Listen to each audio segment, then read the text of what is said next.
नमस्कार दोस्तों, स्नेहीजनों। आज का ज्वलंत विषय ये है जिस पे हम चर्चा करेंगे। डॉक्टर आयुष चंदनी आपको सलाम बोलता है और ये अंग है यूरिनरी ब्लैडर, पेशाब की थैली। पेशाब की थैली मानव शरीर के लिए बहुत ही महत्वपूर्ण अंग है।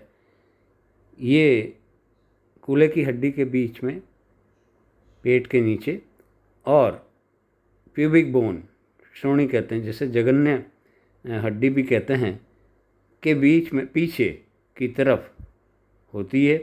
और ये 2 इंच के आकार की होती है जब इसमें कोई पेशाब न हो। और अधिकतम क्षमता इसकी 500 ml महिलाओं में, 700 ml पुरुषों में पेशाब इकट्ठा करने की होती है क्षमता। शरीर में जितना भी हम पानी पीते हैं, तरल पदार्थ पीते हैं, उसका जो अवशेष पदार्थ जमा हो जाता है वो इसी में होता है, ब्लैडर में। और बाद में इसका उत्सर्जन करना भी ज़रूरी है, नहीं तो ये सारे शरीर को विषाक्त कर देगी। तो इसमें 200 ml मिलीलीटर के बाद इसमें स्वतः ही मतलब इसको बाहर फेंकने की, उत्सर्जन करने की संवेदनाएं आती हैं। और एक स्फिंक्टर लगा होता है जो एक टूटी में एक वॉल का काम करता है, जो संकुचन करता है और फिर अपने स्थान पे आता है। मतलब बंद खुल।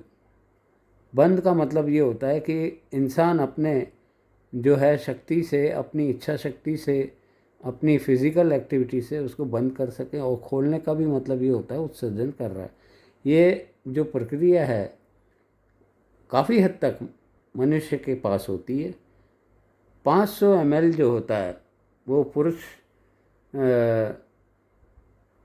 और 400 ml जो है महिला के ब्लैडर में क्षमता होती है संग्रहण करने की। तो इसमें काफ़ी जो पदार्थ होते हैं, विषैले पदार्थ होते हैं, इसको बाहर निकालना, उत्सर्जन करना बहुत ज़रूरी होता है। ये एक मस्कुलर ऑर्गन है, मांसपेशियों का बना होता है। डेट्रूसा मसल इसमें मुख्य भूमिका होती है बनाने में इस अंग को। और ये हल्का गुलाबी रंग का, थोड़ा सफ़ेदी लिया हुआ अंग है, खोखला होता है। और जो इसकी संरचना होती है वो 4 हिस्सों में बटी होती है: डोम, बेस, बॉडी एंड नेक। जो अपनी फिल्टर्स होते हैं बॉडी में, किडनी, उससे जो नलिकाएं होती हैं, 2 ही होती हैं, वो ब्लैडर के रूप ऊपर स्थापित होती हैं। और फिर ब्लैडर उन अवशिष्ट पदार्थों को 200-300 ml तक रखता है सामान्य रूप से। और उसके बाद इसमें उत्तेजना जगती है इस पेशाब को बाहर फेंकने की। 500 ml मिलीलीटर महिलाएं इसको स्टोर कर सकती हैं, 700 ml पुरुष कर सकता है। उसके बाद ब्लैडर में पेन होता है, जो असहनीय भी होता है, उसको निकालना बहुत ज़रूरी होता है। तो पेशाब को थैली से बाहर निकालना टाइम टू टाइम निकालना बहुत ज़रूरी होता है। अन्यथा कई चीज़ें, मतलब जो बीमारियां हैं, वो पैदा हो सकती हैं। ज़्यादा देर तक पेशाब थैली में रखना नहीं चाहिए, उसका उत्सर्जन भी बहुत ज़रूरी होता है। और मैं आपको ये बता दूं कि ईश्वर ने बहुत अच्छी संरचना बनाई है अपने शरीर के लिए। He is the best doctor and he is the best engineer also, मानव के लिए और पशुओं के लिए भी।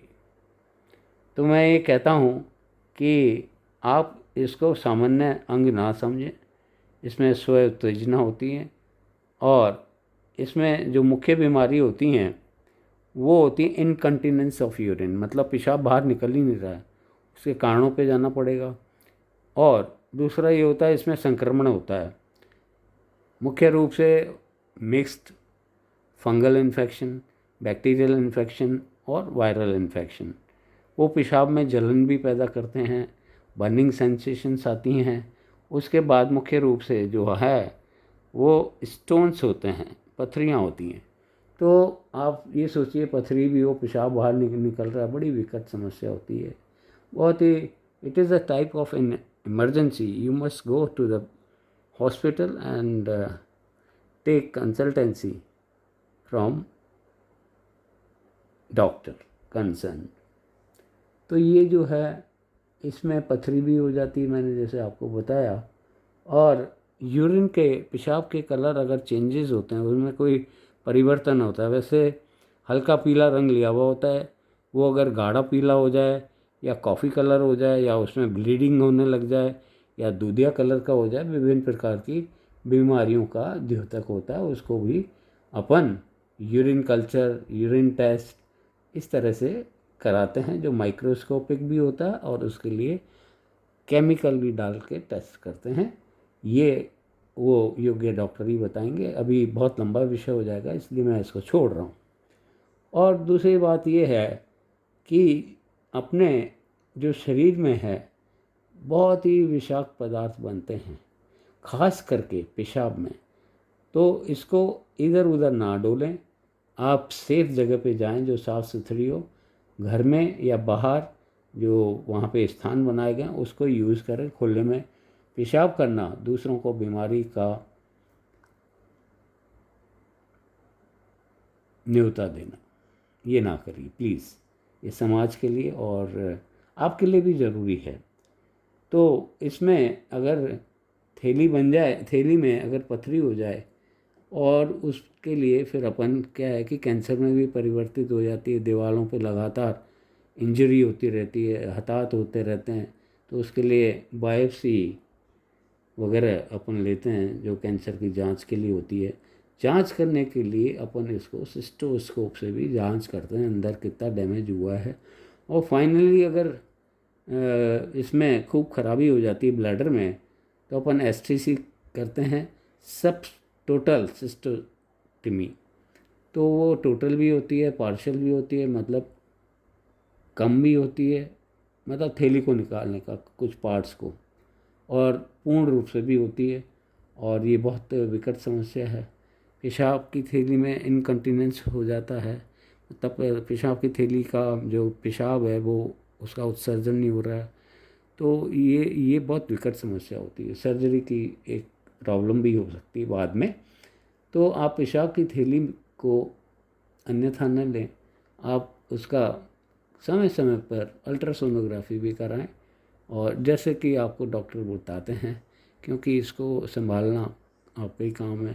पेशाब की थैली में संकोचन होता है, ये बहुत अच्छी बात है कि अपने को मालूम पड़ जाता है कि अब पेशाब आने वाला है, तो हम इधर उधर जो कहीं बाहर भी होते हैं तो सुरक्षित स्थान पर चले आते हैं और इसको त्याग देते हैं। घर में भी अपन वॉशरूम में जाते हैं, बाथरूम में जाते हैं और उसको त्याग देते हैं। और त्यागने के बाद वहाँ पे अगर आप कुछ केमिकल डालते हैं जो इसको निष्क्रिय करते हैं, विषैले पदार्थ को डालें, तो मेरी ये आपसे आग्रह रहेगी अगर आपके पास हो डालें। पेशाब करने के बाद अच्छी तरह से हाथ धोएं, क्योंकि कुछ भी इन्फेक्शन आपके हाथ में लग गया तो वो बॉडी में ही स्प्रेड होगा। तो मैं आपको यही सलाह देता हूँ, पेशाब की थैली का बहुत अच्छी तरह से ध्यान रखें। और इसको कंट्रोल करने के लिए जो है मतलब डाइट से कंट्रोल कर सकते हैं। कुछ जो क्या कहते हैं, रोग रोकने के लिए एंटीबायोटिक्स भी ले सकते हैं। विटामिन सी और विटामिन डी का बहुत अच्छा रोल होता है। विटामिन सी और डी बहुत ही इम्पोर्टेंट अवयव होते हैं इसको दुरुस्त और तंदुरुस्त रखने के लिए।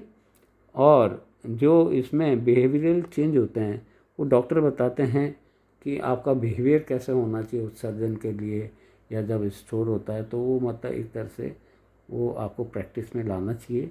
और दूसरा ये है कि जो अपने कार्बोनेटेड फ्लूइड्स होते हैं, जो तरल पदार्थ होते हैं जिसमें खाने का सोडा मिला होता है या कोल्ड ड्रिंक वगैरह होती है या सोडा होती है, तरह तरह के मार्केट में ब्रांड्स होते हैं, और जैसे उसमें कार्बोनेटेड नहीं हो, जिसमें गैस बनती है। लोग कहते हैं कि भाई गैस बन रही है तो अपन कुछ कार्बोनेटेड पदार्थ वगैरह लें, जैसे गैस बाहर आ जाए, तो वो ना लें, वो इनके लिए घातक है। ये सामान्य रूप से एक मिथ्या है कि अपन कुछ कोल्ड ड्रिंक वगैरह पीते हैं और ये फिर गैस हो जाएगी बाहर तो थोड़ा तो ये तो आपके पेट के लिए है।